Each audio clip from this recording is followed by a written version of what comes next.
नमस्कार। आज हम राज्य सरकार के मूल अवधारणा क्या है इसको समझेंगे और राज्य सरकार की अवधारणा भारतीय संविधान के भाग 6 में वर्णित है। इसको अगर अपन ने समझ लिया तो केंद्र सरकार की अवधारणा स्वतः ही समझ में आ जाएगी। केंद्र सरकार समझ ली तो राज्य सरकार और राज्य सरकार समझ ली तो केंद्र सरकार। क्योंकि ध्यान से समझना, केंद्र सरकार का यहाँ पर राज्य सरकार का भाग 6 है तो केंद्र सरकार का भाग कौन सा होगा? भाग 5 होगा। इससे जस्ट एक पहले यहाँ पर अनुच्छेद भाग 6 का अनुच्छेद पढ़ते हैं अपन 152 से 237। 152 से 237। यहाँ पर राज्य की परिभाषा है कि सबसे पहले अनुच्छेद 152 में। लेकिन आपसे एक प्रश्न पूछा जाता है कि निम्न में से कौन सा अनुच्छेद है जिसमें राज्य की परिभाषा नहीं आती है? तो 3 अनुच्छेद ऐसे हैं जिसमें राज्य की परिभाषा, एक अनुच्छेद 12, एक अनुच्छेद 36 और एक अनुच्छेद 152, जिनमें राज्य की परिभाषा है। अपने अपने हिसाब से राज्य की परिभाषा अलग अलग दी है। हालांकि भारतीय संविधान आप जब पढ़ेंगे तो भारतीय संविधान में राज्य शब्द देश को ही इंगित करता है। क्लियर?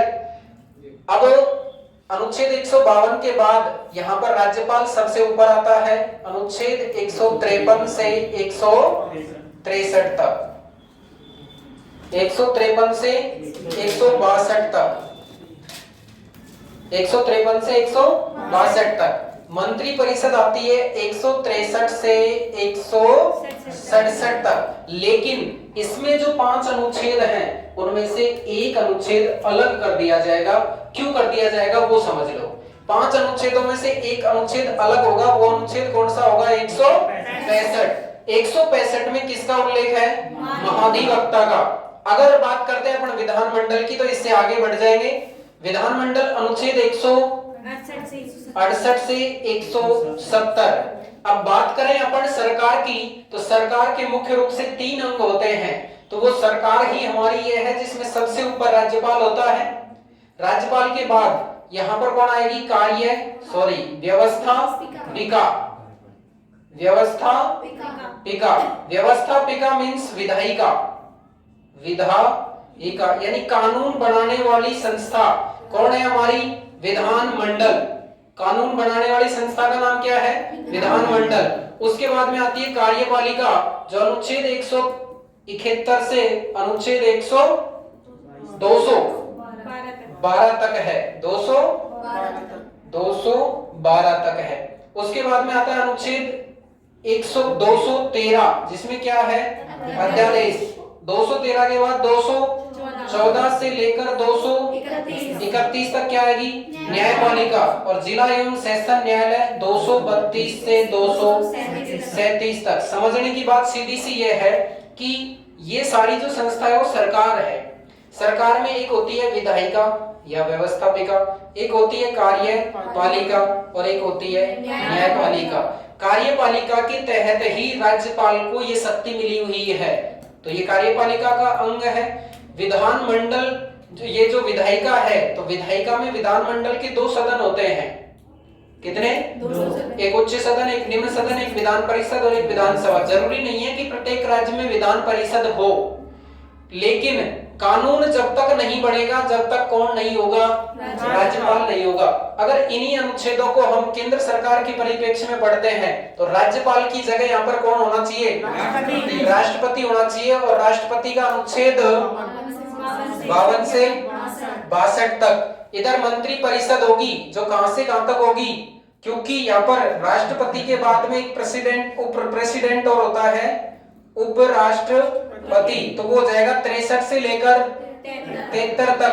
तो हमारी ये जो मंत्री परिषद है वो कहां से कहां तक होगी? 74 से 78 तक। यहाँ पर जो महाधिवक्ता है उसकी जगह यहाँ पर महान्यायवादी होता है। महान्यायवादी। और महान्यायवादी का उल्लेख भारतीय संविधान के अनुच्छेद 76। उसके बाद में आता है क्या? विधानमंडल। यहाँ विधानमंडल तो यहाँ कौन आएगी?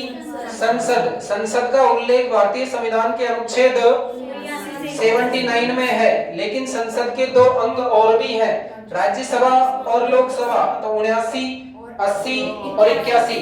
संसद बहुत ही क्या है, सरल है, संसद बहुत ही सरल है। तो ये से का मतलब तो क्या हो गया, संसद, रे का मतलब राज्य सभा और ले का मतलब लोकसभा। तो संसद का उल्लेख भारतीय संविधान के अनुच्छेद 79 में, राज्यसभा का 80 में और लोकसभा का 81 में। इसी तरह यहाँ पर जो कार्यपालिका है, तो यहाँ की कार्यपालिका 81 से आगे कहां से शुरू होगी, 182 से कहां तक होगी, 122 तक। यहाँ पर जो अध्यादेश राज्यपाल का है, ये अध्यादेश राष्ट्रपति का अनुच्छेद 123 में है। भारतीय संविधान के अनुच्छेद 123 यह राष्ट्रपति को शक्ति प्रदान करता है कि जब संसद का अधिवेशन नहीं चल रहा हो और देश हित में कानून की सख्त आवश्यकता हो, तो राष्ट्रपति एक अस्थायी कानून जारी करेंगे जिसे अध्यादेश नाम दिया गया है। लेकिन इस अध्यादेश की अधिकतम अवधि 6 महीने होती है। 6 महीने तो कब होती है, जब संसद का अधिवेशन नहीं चल रहा हो, लेकिन संसद का अधिवेशन शुरू होने के बाद इसकी अवधि 6 सप्ताह होती है। कितनी होती है, 6 सप्ताह होती है। यह एक अस्थायी कानून होता है, कब तक, जब तक कि संसद की स्वीकृति नहीं मिल जाती है। सेम कंडीशन राज्यपाल की स्थिति में होगी। यह न्यायपालिका का उल्लेख अनुच्छेद 214 से 231, न्यायपालिका का मतलब यहाँ हाईकोर्ट से है, तो यहाँ पर सुप्रीम कोर्ट का उल्लेख, सर्वोच्च न्यायालय का उल्लेख भारतीय संविधान के अनुच्छेद 124 से 147 तक है। उसके बाद में CAG का उल्लेख है अनुच्छेद 148 से 151 तक। 151 समाप्त होने के बाद 152 से राज्य की परिभाषा, 153 से 162 तक राज्यपाल, 163 से 167 मंत्रिपरिषद, 165 में महाधिवक्ता, विधानमंडल का उल्लेख अनुच्छेद 168 में है, विधानमंडल का उल्लेख 68 में है और विधान परिषद का उल्लेख 169 में है और विधानसभा का उल्लेख अनुच्छेद 170 में है। कार्यपालिका अनुच्छेद 171 से कहां तक होगी, 212 तक। अध्यादेश होगा, राज्यपाल को शक्ति प्राप्त है 213 के तहत। न्यायपालिका की जो शक्तियां हैं वो अनुच्छेद 214, जिसमें क्या आएगा, हाई कोर्ट। हाई कोर्ट का उल्लेख भारतीय संविधान के किस अनुच्छेद में है, 214 में स्पष्ट रूप से लिखा है कि प्रत्येक राज्य में कम से कम एक हाई कोर्ट होना चाहिए। क्लियर। लेकिन 2 या 2 से अधिक राज्यों का भी, 2 या 2 से अधिक राज्यों का भी एक संयुक्त हाई कोर्ट हो सकता है, जैसे कि RPSC हो सकती है, जैसे लोक सेवा आयोग हो सकता है। 2 या 2 से अधिक राज्यों का एक संयुक्त लोक सेवा आयोग हो सकता है। इसी तरह 2 या 2 से अधिक राज्यों का एक संयुक्त हाई कोर्ट भी हो सकता है। इस तरह जिला सेशन न्यायालय जो राज्य की न्यायपालिका के अधीन कार्य करते हैं वो अनुच्छेद 232 से कहां तक है, 237 तक। ये तुलनात्मक अंतर अगर आपको करना आ गया तो आपके कम से भी कम 50 क्वेश्चन तो श्योर हो जाएंगे सही, तुलनात्मक रूप से, क्योंकि राज्य के क्वेश्चन होंगे, इधर केंद्र के क्वेश्चन होंगे। निम्न में से सीधा सा क्वेश्चन पूछा कि निम्न में से किस अनुच्छेद में राष्ट्रपति का ये प्रावधान है, चाहे शपथ का पूछ ले, चाहे कार्यकाल का पूछ ले, हाँ, या फिर महाभियोग का पूछ ले, हाँ, या पुनर्निर्वाचन का पूछ ले, ठीक है, इनमें से कोई सा भी पूछ रहा है, लेकिन उसने एक अनुच्छेद तो पूरा दे दिया 52, एक अनुच्छेद दे दिया 57, एक अनुच्छेद दे दिया 61 और एक अनुच्छेद दे दिया 65। 4 अनुच्छेद दिए, इनमें से कोई सी बात पूछी, ठीक है।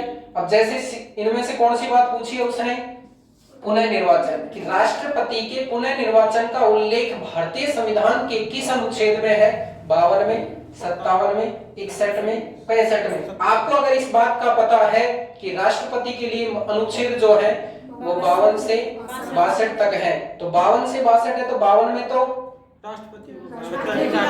राष्ट्रपति भारत का एक राष्ट्रपति होगा, राष्ट्रपति पद की परिभाषा। अनुच्छेद 57 में क्या होगा, पुनः निर्वाचन। 61 में क्या है अपन को पता है, महाभियोग। 65 में क्या है, अलग हो गया, तो यहां से बाहर गया ऑटोमेटिकली। तो ये क्वेश्चन सही कर सकते हैं, नहीं कर सकते। तो ये अवधारणा से आपके बहुत सारे क्वेश्चन स्वतः सिद्ध हो जाते हैं। ये CAG का क्वेश्चन लगभग हर एग्जाम में पूछा जाता है। सुप्रीम कोर्ट का क्वेश्चन पूछे तो अपन अनुच्छेद 124 से 147 के बीच उसको बाध्य कर सकते हैं। बोलो क्लियर हुई बात? एक बार आप इसको उतार लेंगे।